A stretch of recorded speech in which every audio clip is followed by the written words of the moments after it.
জীবনের একটি গুরুত্বপূর্ণ এবং প্রয়োজনীয় পরীক্ষা দিতে গিয়ে আমার বিশাল একটি অভিজ্ঞতা হয়ে গেল। তো আমি একই দিনে ঢাকার বিভিন্ন জায়গা ঘুরে ফেললাম। গাবতলীর এই বিআরটিএ কার্যালয়ে লিখিত পরীক্ষা দেওয়ার পর এই ওয়েটিং রুমে কিছুক্ষণ অপেক্ষা করে রেজাল্টটা হাতে পাওয়া মাত্রই আমার খুবই ভালো লাগতেছিল। আলহামদুলিল্লাহ, রেজাল্ট খুবই ভালো হয়েছিল। তো এখন আমাকে যেতে হবে আমার ভার্সিটিতে আমার সার্টিফিকেট ওঠানোর জন্য।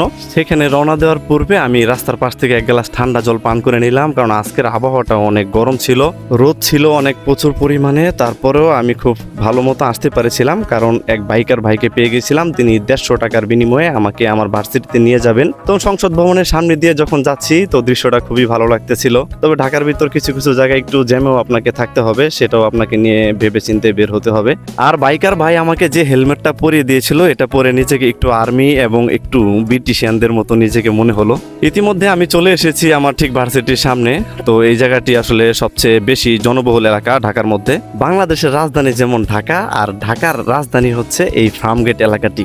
তো এখানে কিন্তু সবসময় অনেক বেশি পরিমাণে লোকজনের ভিড় থাকে সবসময়। এই হচ্ছে আমার ভার্সিটির ভবনগুলো, আপনাদের দেখিয়ে নিচ্ছি। এখানে আমি 2 বছর পড়াশোনা করে আমার সার্টিফিকেট মাস্টার্স ফাইনালের হিসাব বিজ্ঞান ডিপার্টমেন্ট থেকে উত্তোলন করে আমার খুবই আনন্দিত লাগতেছিল আজকের দিনটিতে। তো সেখান থেকে ফিরে আসার পথে ভার্সিটিতেই দেখতে পেলাম ছোট ভাইদের বিদায় অনুষ্ঠানের উৎসব চলছে। তো আমিও তাদের সাথে একটু যুক্ত হয়ে গেলাম। দুঃখের বিষয় হলো, আমরা অনেক বছর পড়াশোনা করার পরেও আমরা কখনো কোনো বিদায় অনুষ্ঠান আসলে আমার জীবনে হয়নি। তো এটা ছিল জুনিয়র ছোট ভাইদের বিদায় অনুষ্ঠান। তো এই তাদের সাথে উদযাপন করতে পেরে আসলে আমি আমার বিদায় অনুষ্ঠানের আনন্দটা উপভোগ করতে পেরেছিলাম। মজার বিষয় হলো, এই ছোট ভাইরা জানেই না আমি যে আসলে তাদের সিনিয়র এখানে ঢুকে পড়েছি। মোটামুটি আমার কাজ শেষ হয়ে গেছে, এখন খাওয়া দাওয়া করে বাড়ি ফেরার পালা। তবে আমার চিন্তা ভাবনা ছিল প্রথমেই যে আমি মেট্রো রেলে করে আজকে বাড়িতে ফিরবো, এবং যে দৃশ্যগুলো আমার চোখে ধরা পড়ে সবকিছুই আদ্যপান্ত আপনাদের সাথে শেয়ার করব। তাই আজকের ব্লগটি একটু বড় হতে চলেছে বন্ধুরা, কিছু মনে করবেন না।